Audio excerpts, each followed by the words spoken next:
let's start this off with the NXT card of the weekend. We've got Stand and Deliver. Yes, you trying to do it like pretty deadly, but you gotta say stand with all your chest, put all your chest in it. I'm not doing that. And deliver. No. I tried. I attempted. Anyway. Oh my goodness. What is going on? Pretty pregnancy. Okay, that's what's going on. It's rough Pretty out pregnancy. here. Pretty Deadly is allegedly the host of this show. And it's been quite hilarious. Not the host of this show, but the host of Stand and Deliver. Why are you making it hard on me?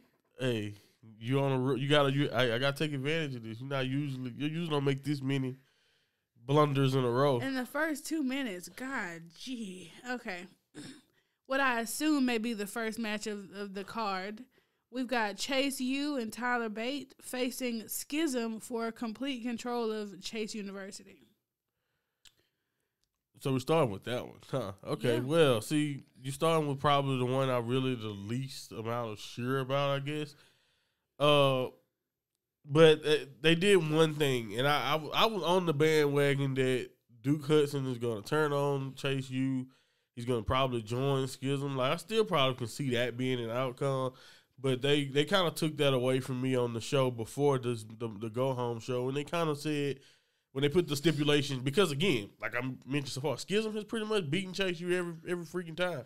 Yeah. It's been an encounter, other than like one particular match that I can think of when Duke and Chase won. So, interesting because I think they did mention that it will be a 4, like Thea versus Simone will be included too. So it's like, okay, so Simone's in-ring debut. So that's interesting. That makes Ava could lose. That added this.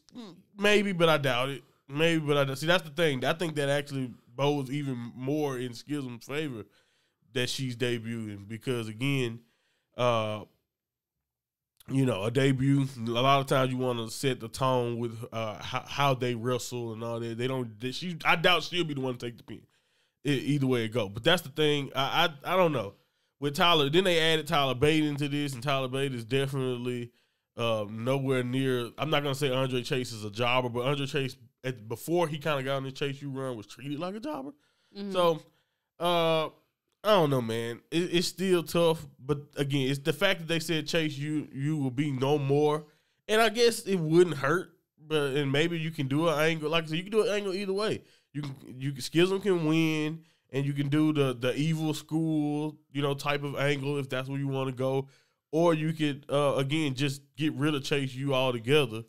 So I see it working in Schism's favor, but again, it's something about since Duke was the one that put it all on the line. I'm wondering, is Duke gonna actually turn, or is he gonna stay? I think that's the whole story here. Is he gonna be loyal to the place that kind of gave him a purpose, or does he think Schism? Does he believe in the cult like stuff that Schism is talking about? So again, maybe this is way deeper than I ever thought I'd go on this story because it's not the most. It's been one of these stories that's been going on a long time. It's kind of dragging a little bit, but it is what it is. I guess that's why I can see it going both ways. I'm gonna stick with Chase U sticking around though. Maybe it's because I think they're a highlight and I like them, and maybe that's why I think they're gonna work it out. But I say maybe Tyler Bate picks up the win for him, or maybe even Duke himself. I don't know, but I think I'm gonna go with Chase U. I don't know why. Because, again, there's a lot of signs that say Schism probably should win, but when they put Chase U on the line, it seemed like the stakes, like, all right, hold on now. We don't have to end the little school. Like, you can make your point about Chase U not being, a good organization or whatever, but you don't have to, like, let them do what they do. At least that's what I'm thinking. But, hey, I could be wrong. I'm going to pick against you and say Schism because I feel like I do like what they have going on, but I feel like it has run its course. I want to see Andre do some other things. This character of being an instructor has indeed gotten over, and I kind of want to see him expand from there. That's the thing. He's the one thing that won't change. I'm just saying. Chase U may be gone, but I'm pretty sure that what they've done with his character is probably going to stay similar. So that's another reason why I'm like, what do you do next, then? If he's not an instructor, does he come how do you keep him what made him great as Andre Chase without doing the school gimmick? So that's what I'm saying. That's why I want to keep it. But hey, go ahead. Fair enough. You know, Gable needs some motivation over there. I don't even know what brand he on right now. Raw? I mean, everyone's kind of jumping across brands at this point. But yeah, Gable and Otis are mostly on Raw. We'll put him there in my head. I think that's why they'll lose. Next up, we've got this triple threat tag title match. Gallus, the Creed brothers, and the family. Yeah, honestly, part of me thinks since they've been doing this whole kind of, I know me and James joke like it's a love angle with Stacks and D'Angelo in the family. So it kind of, it actually would make a little bit of sense because, Stacks has done everything he can to help D'Angelo win. So I guess you would assume they would be a pretty good team. But the way they kind of got lumped into the Creeds' title shot that they asked for kind of makes me believe that maybe we're probably going to get a retain here instead of getting a title change. But, hey, I could be wrong. I'm going to go with the Gallus boys staying on top. I think we can still do a little bit more with this run. But, with the Creeds there, anything is possible. The Creeds could definitely be your new tag champs. And even with, like I said, with the family's angle, since they've been doing all of that, a lot of storytelling about how close Tony D and Stacks are. Maybe it's time for the family, but I'm gonna play it safe. I'm gonna go with Gallus boys on top. All right, me too. I have no reason. I picked them to win the titles the last time, and I'm like, it's a little too soon. We're gonna keep it. Yeah. Since they defended against Pretty Deadly, it's like, nah, just let them keep it then. Since if they're better than Pretty Deadly, they should keep it a little while. Exactly. And then you know how I told you a little bit earlier about how I feel about these multi-man matches. It's like, these people wouldn't have claims to fight you all the time if you just fought them one-on-one. Yeah. I mean, another thing, too, is how much of these multi-man, especially in this case, how many of this is we want to get these people on the show, and how much of this is that we can see a future for you as champion. You see what I'm saying? Yeah. Like, that's what you start to wonder when you do a lot of these matches, kind of like they did on this card. It's like, which one is it? So, yeah. That's true. Then we've got that unsanctioned match, Johnny Gargano versus Grayson Waller. Yeah, this is another interesting one because, again, I can see the cases for Waller winning because, again, it can upgrade his resume a little bit. But Waller has done everything pretty much except become a champion. And I think before he gets a win like this over someone like Gargano, who's a legend in NXT and someone who, even though he's been, again, stifled a little bit or hasn't been booked as well as everyone would like on the main roster, Gargano is indeed that on the main roster.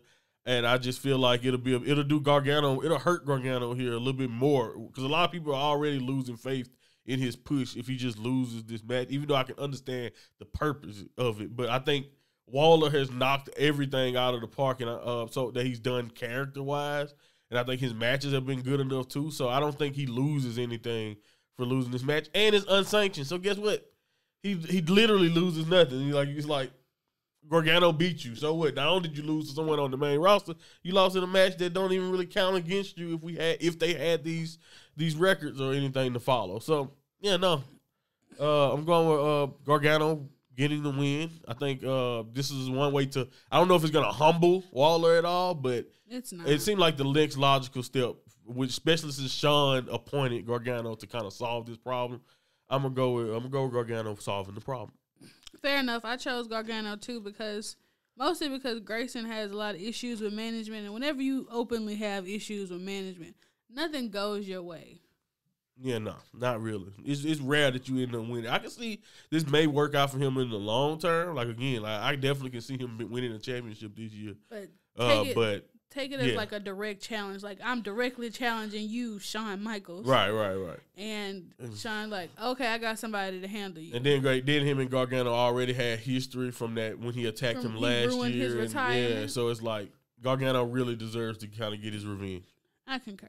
All right, next up we've got the Fatal 5-Way for the North American title. We've got Wesley, Ilya Dragunov, JD McDonough, Axiom, and the debuting Dragon Lee. Yeah. Too many Lees in this match. It's a couple. They are the Lees. Honestly, Though, as you mentioned the leads, I think they are the two best options, in my opinion, to win the title in this match. I think Dragunov and JD are obviously going to cancel each other out. They have a blood feud going. I almost wish that they had their own one-on-one match here and wasn't really in this, because that's just how great. Not only their match is great, but they really, really don't like each other. So but I understand making space for a title match was more important here. Axiom has been chasing the belt around, but again, I don't necessarily see him. Even if he was to get the one-on-one match he want with Wesley, I don't see him beating Wesley necessarily. So again, it's out of do I think the champion will retain, or will they give Dragon Lee the championship in his first night on his debut? It would definitely make him feel like a badass, and it would give him a great boost. But honestly, I don't think he needs it. I think a lot of people, including the NXT universe, know just who the hell Dragon Lee is. And he will also continue to prove himself in matches going forward. So I think Wesley should retain. I agree. I chose Wesley to retain, although I don't like Wesley. And this story is all about Wesley, by the way. Yeah, that's basically why. That's like, another thing, too. You don't let somebody handpick their opponents. Right. Like, not only is he putting the belt on the line, but he chose the people. It's just, again, so you choose these guys, and so you mean you literally choosing your own demise? Like, it's hard, like, you really look bad as a champion, right. almost. And then, this was strategic. He was like, these two, like you said, they're going to cancel each other out. They got beef right now. They ain't really coming for the title. And then I want to call him Ryu Lee so bad. Dragon Lee. It's fresh. It's fresh. The only person that he didn't necessarily choose was Axiom, but Axiom's got his own thing going on. But Axiom been begging him for the long. And then also, I don't know if I don't know, because I'm still kind of confused with what Scripps got going on. That's another thing I didn't bring up. Scripps, I think, don't like Axiom very much, so he could show up too. I don't know. I don't know. But yeah, Wesley to retain. Yeah. Then we've got the NXT Women's Tag Team match. We've got Fallon Henley and Kiana James against Alba Fire and Isla Dawn. So, who you got? Yeah, in this one again, it's one of those things where I'm gonna choose. This one I can admit I'm probably choosing with my mind / heart with what I want here, instead of choosing what I think. And I'm not gonna say it'd be the next logical, because honestly, I think this would be the happy conclusion to all of this with everything that they have going on as women's tag champs. I mean, they obviously don't trust each other. They obviously, have this, whatever love triangle or whatever you want to call it going on with Brooks and Jensen.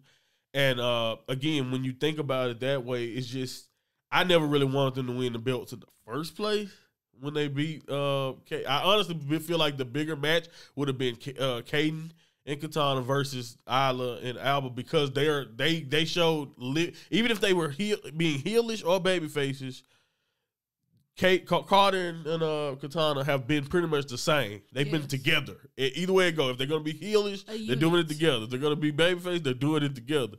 Everyone else in the tag division has been just in all types of mess. Or not even just tag, but any tag team that wasn't in the women's tag division have just not been on the same page. Whether you have the Diamond Mine, whether you have, all the other stuff. I mean, I guess even Valentina and Elektra would even count in that mix. Everyone has had trouble since the two witches have came up and just kind of, I don't know if they hexed everyone. I don't know what's going on. But again, I think the next logical conclusion with this dysfunctional tag team that is the tag team champions, the next logical conclusion is for that to blow up in their face, and they will lose the tag title. When they lose the tag titles, their relationship will continue to deteriorate to where we finally probably will get some Fallon versus Kiana type of blow off down the line or something. Because I think that's where we're going. At least that's where it seems. That's what makes the most sense. So I'm going with Isla and Alba Fire.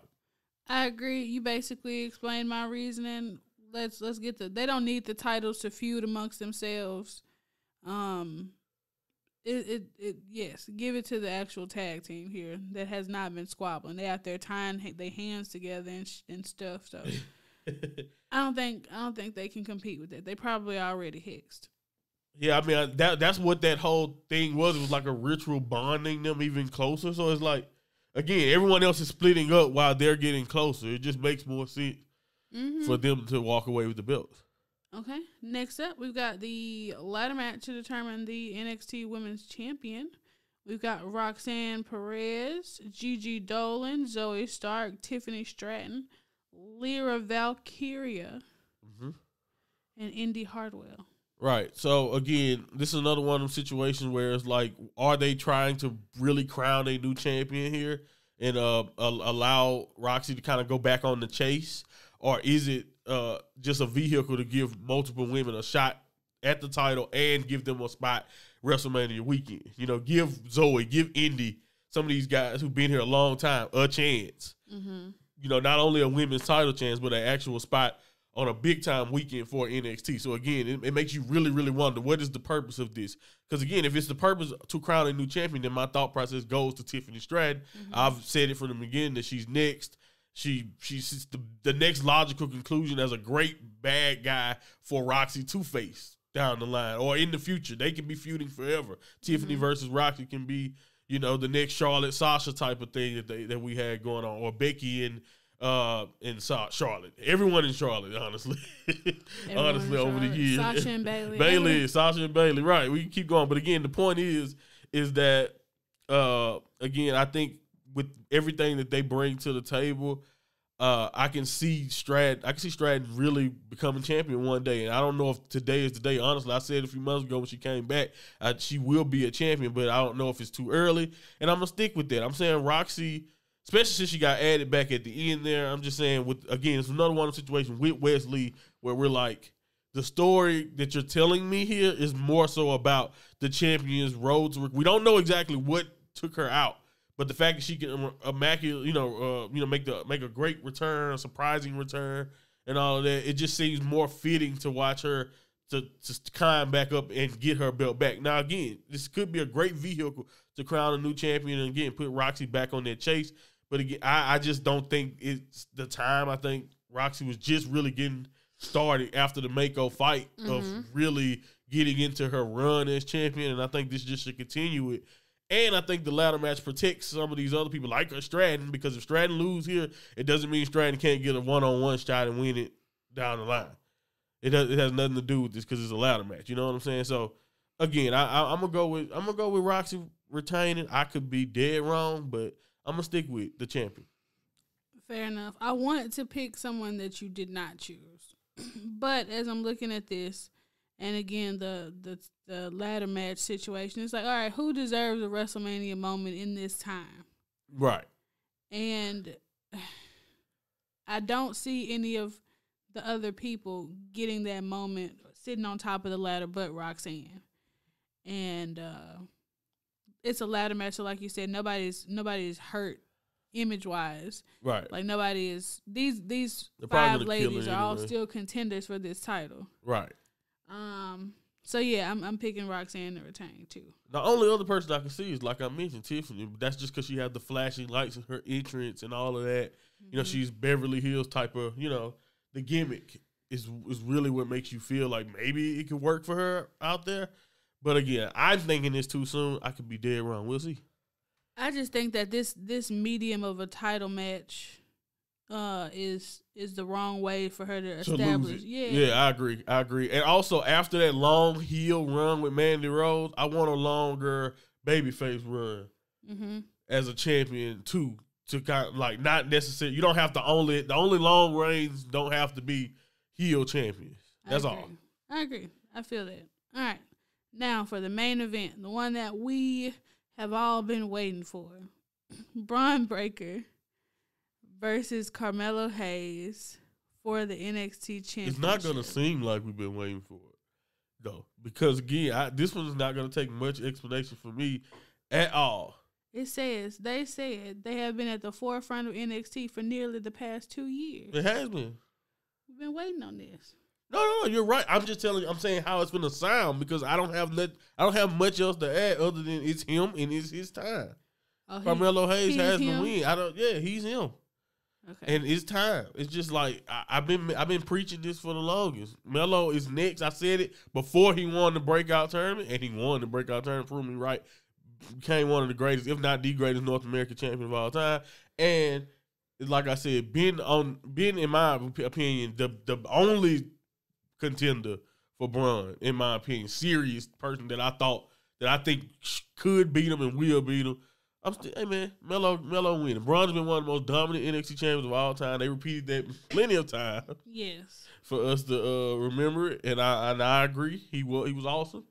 But it's time for Melo, man. It's time. And I think everybody know. As soon as you watch Melo wrestle, a lot of the people who watch can see this is it's literally the reason why I watched the NXT for the last few years, like you said.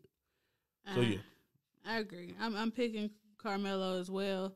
I feel like, you know, with the rumored Vince McMahon involvement backstage, we need more sweaty men. On the yeah. I'm big sweaty men. Is he big though? Like big enough. Oh, he is. Former football player. Fair enough. More meatheads, bodybuilder types to go facing off against like Omos and the other Braun, Bobby. I'd like to see Braun versus Bobby. That would be something. Yeah, one day. One day. Anyway, Carmelo Hayes, your new NXT champion over here.